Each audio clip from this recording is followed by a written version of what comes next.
Hi everybody, welcome back to Clef-er Musicians. It's Getty taking over for Aaron on Monday this week because he was lucky and got to go to Ireland these past couple days, and you'll hear from him tomorrow. But I'm here to answer Kathy's question this week, which is how do you feel about an online presence for music educators, and what are the pros and cons of it? Um, for me, the online presence of a music educator goes to a certain extent. Um, it definitely has its pros and cons, and there's reasoning for to have it and to not have it. So I'm going to start with the pros, which I think should allow music educators to have somewhat of an online presence. Um, Having an online presence really allows teachers to share things with their students, whether it's rehearsal ideas, techniques, rehearsal schedules, um, and also like reference recordings or like PDFs of scores to help understand what they're playing. And it just really helps like connect with them and communicate with not only the students but also the parents. Um, and we do this kind of thing in our class with Dr. Tebow, where he has a Gmail account set up, and we're able to connect with him over that Gmail account in a lab and ask him questions of how we're supposed to do things and different mixing programs and other such. And it's really helpful for myself who isn't totally experienced in using things like Audacity or GarageBand. So it's really helpful, and I think having that even in a high school level, it would definitely be beneficial for the students. Although there are some cons to being present online as a not just a music educator but any educator. Um, you have your private life versus your professional life, and personally, I don't think those two mix very well. Um, you have your private life, which I mean, we all have like a Facebook, Twitter, um, Instagram. Let's see, Vine, anything, anything that shares like expresses our views, whether it's politically, religiously, um, just any viewpoint we have.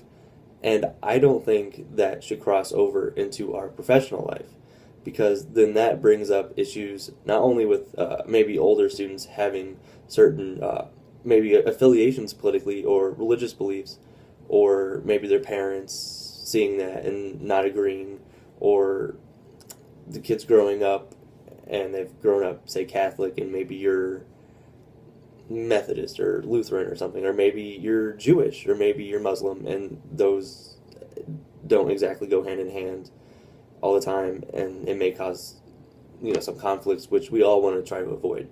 So when we do have an online presence, excuse me, we definitely should try to not mix those personal views into our professional. So if we had maybe two accounts on Facebook, of like one is your professional teaching account and another is your personal life, I guess you could try to facilitate that, but at the same time that may be a little too difficult, and then and the students could still just search your name and find your personal account, and it'd be a mess. So um, another thing about having a personal account and sharing that, if you would, which I don't think you should, by the way, with your students, is posting explicit content. Um, and explicit, I feel like, is really broad, and it goes against any like social taboos or things that are like aren't accepted, whether it's like language or things of that matter. And you don't want to be posting that on your social media, no matter what it is, because that could affect if you get a job, if you're interviewing for one, or if you keep your job, because they may look at that and say, "Wow, this guy is really unprofessional, is really inappropriate. We don't want to hire him." And if your students come across this and they see if like this is the stuff you're posting and all that, and then they report it to their parents report it to the school board, yada yada yada, you're out of a job. And most of all, and worst of all, you could be out of your students' respect. So I really just think that mixing your private life and your professional life are not a good thing. Like another example of this is my old band directors, high school band directors, um, are willing to accept Facebook requests from their previous students only if they're above the age of 21. And they do this because they, they figure that, oh, their students are going to college, they're going to post pictures of themselves drinking or doing whatever shenanigans they end up doing, and they don't want to see it if you're doing it at an illegal age. So they have this policy where if you're posting yourself at like a bar, blah, blah, blah, drinking, they want to at least know that you're 21 and it's not illegal. And it could be because of their own moral standing, their own professional standing, or just the school district's policies of that. But if you're interested in sharing with your students, especially on social media, you could do professional sites like LinkedIn, where I feel like is really made for networking.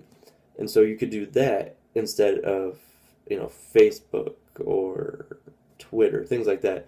And it allows you to really still have an online presence, but in a professional manner. And the same with this thing that's called Dropbox. I don't know if it's still around actually, but my band directors used to use it, and they would post like reference recordings on there, so we could listen to it at home while we practice and get an idea of the piece. And that is, I feel like, is an alternative to Facebook and all that, again, just in a more acceptable professional means. And also, I guess the most basic online presence a music educator can have today is just using their email and communicating with their students through email, whether it's answering questions or emailing reference recordings as a mass email to their students, or certain recordings or PDFs of scores, whatnot, to their students, and also making announcements of concerts, competitions, whether it's like jazz band or like all state, super state, solo and ensemble, things like that for their students through email. So that's what I think of music educators having an online presence. I really think it's there's a fine line to where it goes, and you really have to be careful about how you go about it.